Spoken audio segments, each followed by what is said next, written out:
મહાદેવ, હરિઓમ, જય માતાજી। કેમ છો બધા? મજામાં ને? બસ આપણે તો મજામાં જ છે, કારણ કે અત્યારમાં આપણે કામ ચાલુ થઈ ગયું છે જાહેર હારવાનું। હવે આમ જોઈને તો ચોમાહાને ગણતરીના દિવસો આડા રહ્યા છે, એટલે અંદાજે હવે વધીને 12 થી 15 દી કે 20 દી, કદાચ જો વહેલું આવી જાય ને તો 15 દીમાં, નકર 20 દિવસમાં। એટલે હવે કંઈ લાંબો સમય છે નહીં, અને આપણે જાહેર વાવવાનું બહુ મોડું થઈ ગયું હતું। નાની બાપા તો ના જ પાડતા હતા કે અત્યારે વવાઈ નહીં ગયા, આ ચોમાહામાં ભટકી જા, પણ તેમ છતાંય મેં વાવી દીધી। એટલે કીધું હવે આપણે જાહેર હુકાણી નથી હજી, તેમ છતાંય ભરીને આપણે વાડી પાસે નાખી દઈ, ત્યાં કે ઓઘા કરશું કે પૂરી કરશું, જે કંઈ કરી, પણ અહીંયા ચોખ્ખું થઈ જાય તો આ પૂરું હાથી હાકીને કમ્પ્લીટ થઈ જાય ને, તો આમાં આપણે ખાતર ભરવું, એટલે એ કઈને બધે ખાતર ભરાઈ જાય, ઓલી બાજુ ભરે, આ બાજુ ભરે, વૈશમાં થોડું બાકી રહી જાય। એટલે કીધું હવે ભેગું 2 દી મોડું ભરશું, અને ઉમય મોડું જ ભરવાનું, કારણ કે વરસાદ આવ્યો ને એટલે ગારાની હિસાબે ખૂંદાઈ જાય। એટલે આપણે 2 દી મોડું હતું, કીધું ટાઈમ છે તો પૂરા હારી અને ઠેકાણે નાખી તો આ જમીન આપણી તૈયાર થઈ જાય। એટલે જો નાનજી બાપા હજી 72 વર્ષ છે, પણ હજી થાકવાનું નામ નથી લેતા। શું કે નાનજી બાપા? આ કેવું એની હિંમત કેટલી કે થાકે હું કે થાકોડો હું છે ખબર જ નથી। હજી તો નાનજી બાપાને દરેક 2-3 દી ટસક્યું થઈ ગયું, આમ કમરમાં દુખાવો થઈ ગયો હે, પણ તેમ છતાં કે તમે પૂરા દેતા જાવ ને કે એટલે હમણાં કે વહી જાય, ને આપણે 2 ફેરા નાખી દીધા, તો આ ભાગ ખાલી થઈ ગયો।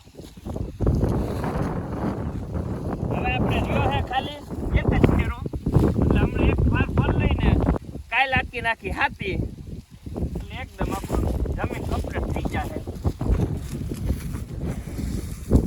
જેમ આપણે આગળ હાલતા જઈએ, જેમ આપણે જરૂર પડે ટ્રેક્ટર આગળ લેતા જાય એટલે પૂરા દેતા જાય।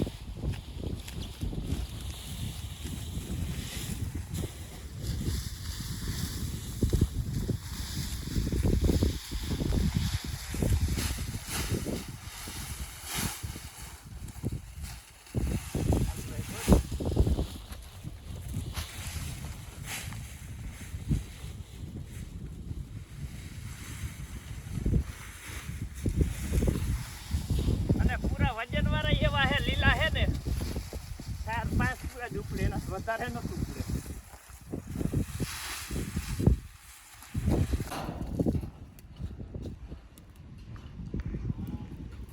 જો ચાના બંધાણી કાંઈ ઘટે નહીં, એની કારીગરી જવો તાપ કરી લે, ગમે એવો પવન હોય, ગમે વરસાદ ચાલુ હોય ને તો એ કેવું ચા પીતા વિના ન રહે।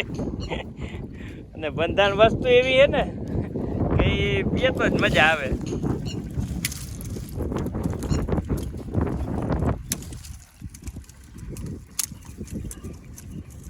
અને આ વાડીની ચા પીવાની મજા હોય, નકર ચા તો ઘરે થાય, કંઈ ઘટે નહીં એવો, પણ આ વસ્તુ કંઈક મજા આવે, એમ કંઈક અલગ પડે।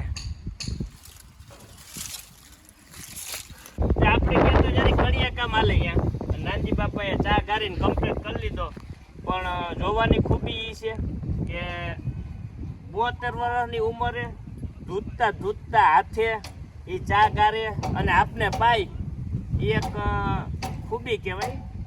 નકર આપણે ખરેખર બનાવવો જોઈએ, હવે એને પાવવો જોઈએ, પણ કારીગર એ છે, આપણે કારીગર નથી એટલે ન ખાવું। ભલે ધૂતના હાથે બનાવે ફાવે નહીં, હા ભાઈ, એને ન ફાવે। જો હવે મુદ્દા માથે આવ્યા, કેમ બનાવે કેમ ન બનાવે ના હું ખબર।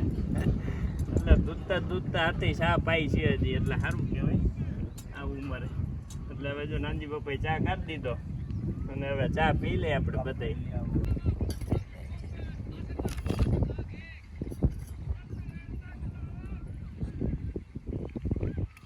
જો ચાની મજા એટલે કઈ ન ઘટે, કડક મીઠી એકદમ, અને વાતાવરણ એકદમ કઈ ઘટે ને એવું છે, વાદળ છાયું અને પવન ફૂલ છે, એટલે તડકો નથી લાગે એમ, નકર બેઠા તડકે આપણે। હવે ચોમાસું નજીક આવ્યું એટલે આપણે ખેડૂતને જો કોઈ પ્રશ્ન હોય તો બિયારણનો, કે બિયારણ સાચવવું પડે, કારણ કે આપણે આખું વરાહાની માથે હોય, એટલે જાળવીને બિયારણ ખેતી તૈયાર કરવી એ બધી માથે આપણું પૂરતું ધ્યાન હોય. એટલે આપણે બિયારણ લેવા 66 નંબર, કારણ કે પછી વળી કોમેન્ટમાં એ પ્રશ્ન થાય કે કયું બિયારણની ખરીદી કરી. એટલે આપણે 66 નંબર મગફળીનું બિયારણ લીધું છે. અને હવે આનો જાળવણી કરવાનો પ્રશ્ન છે, કારણ કે અત્યારે અમારા ગામમાં કે તમારા ગામમાં મેન પ્રશ્ન કીડિયુંનો છે. આપણે પેલા અહીંયા થપ્પો માર્યો તો દિવાલ ભેગો, પણ એટલી કીડિયું સડી જાય છે ને કે એની વાત કરોમાં. એટલે ત્યાંથી પાછું અહીંયા લીધું અને બધે શોક મારેલો છે કે દાણા ન કરે ને કીડિયું ટોસા કરી નાખે તો ઠીક, પણ આખા દાણા ખાઈ જાય. પણ આપણે હજી વાંધો નથી, પણ ધ્યાન રાખવું પડશે. ફાઇનલ છે. આમાં હજી તો કે દાણો નથી બગડ્યો, પણ પ્રશ્ન રહે ખરી. સાયણો મારવો પડશે તો ખબર પડે. સાયણ ના નથી વાંધો. અરે સાયણ એમ નાખી ખરે હેઠી હોય તો એવું જોઈ લેવું, પણ એ આપણે કાળજી લેવી જોહે. અને પછી ક્યાંક ગમે બેલરમાં શેમાં ભરવા જોહે. જો આમને બાસકા રાખશું ને તો આ દાણા ખાઈ જાય કીડિયું. એટલે આપણે ખેડૂતને સલાહ ન દેવાની હોય, પણ કોઈ ખેડૂએ જો ક્યાંય ખૂણામાં થપ્પો મારી દીધો હોય તો જરીક નજર નાખજો કે કીડિયું નથી ને. જો આમાં કીડિયું સડી જાય ને તો દાણા આખા ખાઈ જાય ને એમનું 15-20 દી રહી જાય ને એટલે અડધા દાણા ખવાઈ જાય કાયદેસર. આપણે જેવો પ્રશ્ન નથી બેનો, કારણ કે આપણા દાણા હજી પરમ દિવસે જ આવ્યા છે. અને પરમ દી આવ્યા એટલે એમ કઈ 2 દીમાં હજી ખાઈ જાય નહીં, પણ કીડિયું આમાં ધોમ સડી ગઈ. આ બધે શોક માર્યો ને મરી ગઈ છે, પણ હતી ખરી એમ. એટલે આપણે તને ખેડૂતને આની માથે ખાસ ધ્યાન રાખવું પડે. જો બિયારણ બગડે તો આખું વરસ બગડે. અને હજી આપણે આમાં કઈ વાંધો છે નહીં.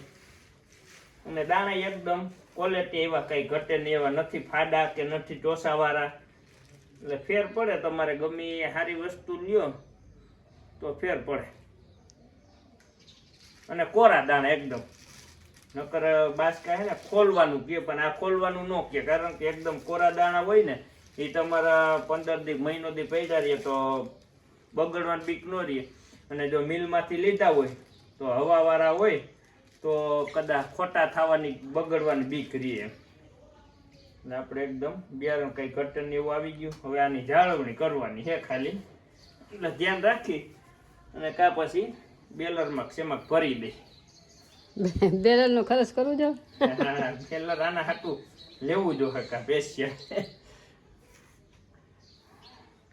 અને એ મારા બાનું ધ્યાન પડ્યું કે પરેશ આ કીએ તું દાણા લઈવો તો હો, પણ આ કીડ્યું તો જો આમાં કીએ. એટલે મારું તો ધ્યાન નહોતું. બાએ કીધું તે ખબર પડી કે આ કીડ્યું તો પતાવી દે દાણા એમ. હવે કઈ વાંધો નથી, જોઈ લીધું. તો સાયણો તો મારવો જો. હા એવું લાગશે તો સાયણો માર દેવું. કોઈ કીડ્યું હશે તો ખરી જાય. કાયમ શોખ મારવાનો.